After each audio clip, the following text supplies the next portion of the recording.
ఇక మిగిలిన అప్డేట్స్ చూద్దాం. నేరస్తుడైన పిన్నెల్ని కాపాడేందుకు మాజీ సీఎం జగన్ నెల్లూరు జైలుకు వెళ్లారని మాచర్ల ఎమ్మెల్యే జూలకంటి బ్రహ్మారెడ్డి ఆరోపించారు. వైసీపీ పాలనలో హత్యలు, అత్యాచారాలు, దాడులు జరిగినప్పుడు స్పందించని జగన్ తప్పు చేసిన వ్యక్తిని సమర్థించేందుకు జైలుకు వెళ్లారని విమర్శించారు.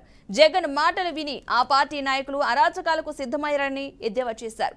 మాచర్లలో టీడీపీ పార్టీ కార్యాలయాన్ని తగలబెడితే కూడా అప్పటి అధికారులు పట్టించుకోలేదని ఆయన గుర్తు చేశారు. మాచర్లలో అరాచకాలు చేసిన వాళ్లంతా నెల్లూరు జైలుకు వెళ్లి పిన్నెల్లితో గడుపుతారని గుర్తు చేశారు.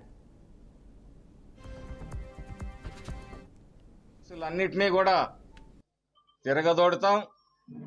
నీ అవినీతిలో, నీ అక్రమాల్లో, నీ దౌర్జన్యానికి సహకరించిన అధికారులందరినీ కూడా విచారణ ఏర్పాటు చేస్తాం. మాచర్ల మాజీ శాసనసభ్యుడు పిన్నెల్లి రామకృష్ణారెడ్డిని నెల్లూరు జైల్లో పలకరించడానికి ముందుకు వచ్చాడు. ఈ రాష్ట్రంలో తప్పుడు కేసులు పెడుతున్నారన్నారు.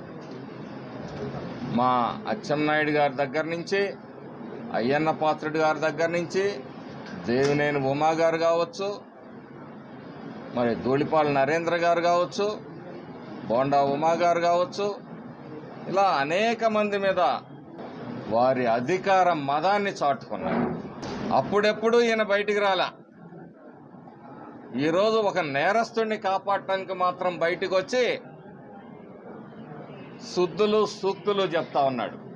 పిన్నెల్లి రామకృష్ణారెడ్డిని పరామర్శ పేరుతోటి అనుమతులు తీసుకొని జైలుకి వెళ్ళండి, అక్కడ పరిస్థితులు ఎలా ఉంటాయో అవగాహన చేసుకోండి, భవిష్యత్తులో మీ అందరూ కూడా జైలుకి వెళ్ళటానికి సిద్ధంగా ఉండండి.